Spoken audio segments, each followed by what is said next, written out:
Welcome, children of God, loved and saved by Jesus. This is Pastor Paul Steinberg and the Christ for Disciplers podcast.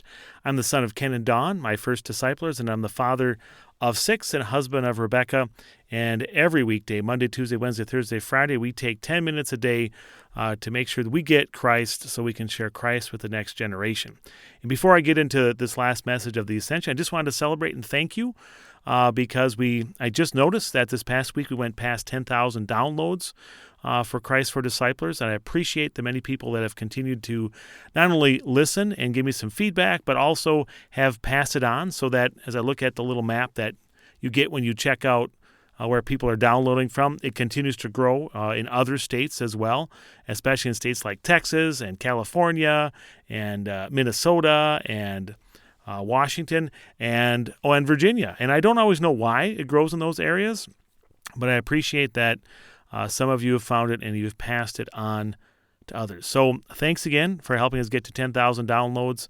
I will continue to do this because it is worthwhile for the people that I get feedback from.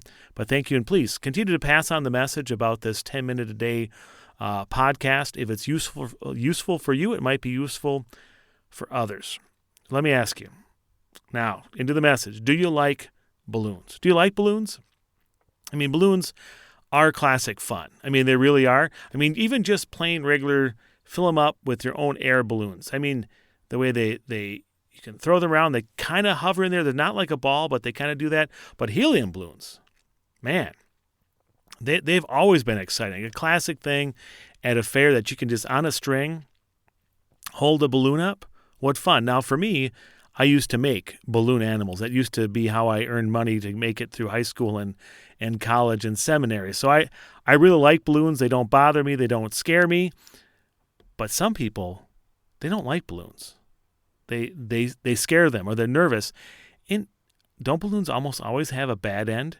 You know, I would twist a balloon animal, I'd give it to a kid, and like they take it home, but I don't see it die the slow death or maybe the fast death that it dies. You get a helium balloon, right? And you get that for your kid, and they're walking in the theme park, and the next thing you know, something happens. They let go of it. You tied it around their wrist, but they took it off, and now it's going up in the air, and they're crying, and they're sad. Have you ever had that happen where you lose that helium balloon? Or maybe you've done something, one of those events where you take biodegradable balloons and fill them up with helium, and you put little notes on them, and you let them go.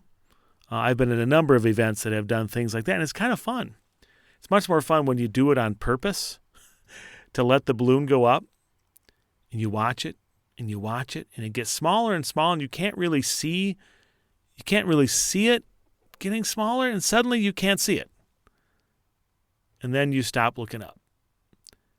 That sort of experience is exactly what we're talking about with Jesus when he ascended into heaven. The disciples, they had Jesus. They could see him. He was visibly with them, and they loved him. And then all of a sudden, he started going up, and they couldn't stop it. They wouldn't have voted for it. They wouldn't have gone for it. But there was Jesus going up, and they watched him go up, and they wondered, what's going on? What does this mean? Are we going to see him again? And they're looking up intently, and then we see the disciples get the news, it's time to stop looking up. We go to Acts chapter 1, beginning with verse 10.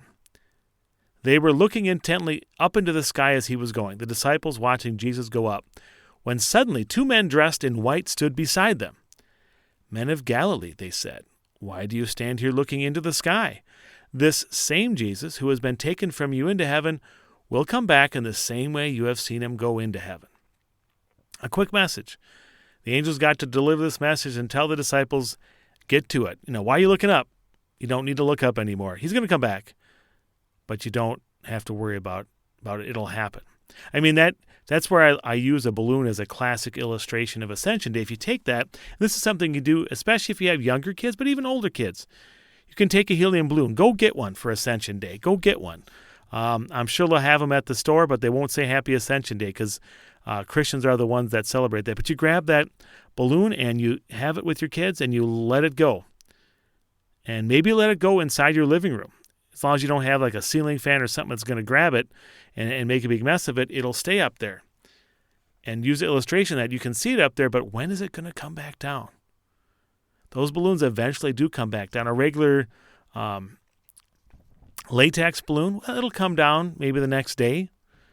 A Mylar balloon might last a week, maybe more, maybe kind of start hovering, but it'll come back down. But what you'll discover is that you probably won't be watching it when it comes down. You'll be sitting there and realize, oh, it's already down. You see it on the floor. And that's the same way with Jesus. He went up in the sky. You're not going to watch in the sky the whole time. And all of a sudden, he's going to come back in the same way he left. So that's a great thing to use, for kids as an illustration. Now, a couple other things about this story that I think can apply to us as we disciple the next generation is that I've wondered, why did God send two angels? Right? Couldn't he have just sent one angel? Why two? That just stood out for me when I studied it again. And I think that shows the principle God has even for his angels. That normally, unless you're sending Jesus, unless it's Jesus, you normally don't send anybody by themselves. It's just a bad idea. When Jesus sent his disciples out on their mission work, he sent them out by twos. In Acts, we're going to see that they always went off in pairs. Paul and Silas, and when they, Paul and Barnabas, when they busted up, it became Paul and Silas. There's always a team. It just was a good idea. And so God even did that with his angels here. They could have done it in one, but they worked in pairs. And I think that's a good thing for us to remember with our kids, that when we send them to do something that's difficult, we want to send them, it's really great to make sure that they get paired up, partnered up, that your kids don't get isolated. And it's tough in a family, depending on how many kids you have. Odd-numbered families are difficult because people tend to be isolated, but to find ways that you just get people into pairs. And again, I do that. I isolate my kids where I make sure I spend one-on-one time with them. This last weekend, I was able to go to my mom's house, and I rejoiced that I didn't have two of my kids come with me. I just had one. So I could spend time with my daughter talking one-on-one. There's something special about that. I'm not going to call it magic, but I mean, it's like that in pairs, there's just something awesome about it. And here again, God sent angels in pairs. Angels in pairs. A reminder to keep our kids that way. Another great thing for us to take with our kids at Ascension is to talk about the three big truths. Christ has died, Christ is risen, Christ will come again. You could add another one that Christ was born, but I guess that's obvious if he's died and he's risen and he will come again. Those big three things, and bring them together.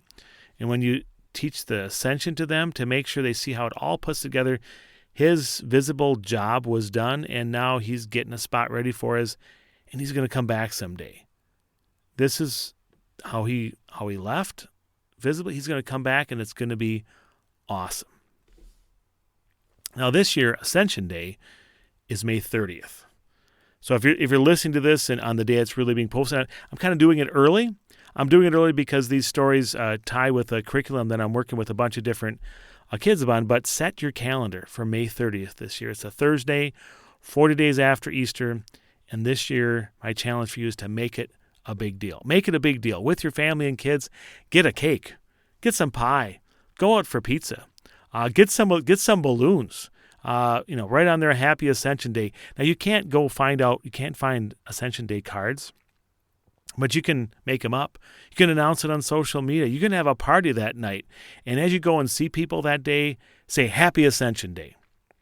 Train your kids to do that, and people will look at you, and you can say, well, this is the day that Jesus visibly left his disciples, reminding us that he trusts us and he's going to come back. He's going to come back and pick us up.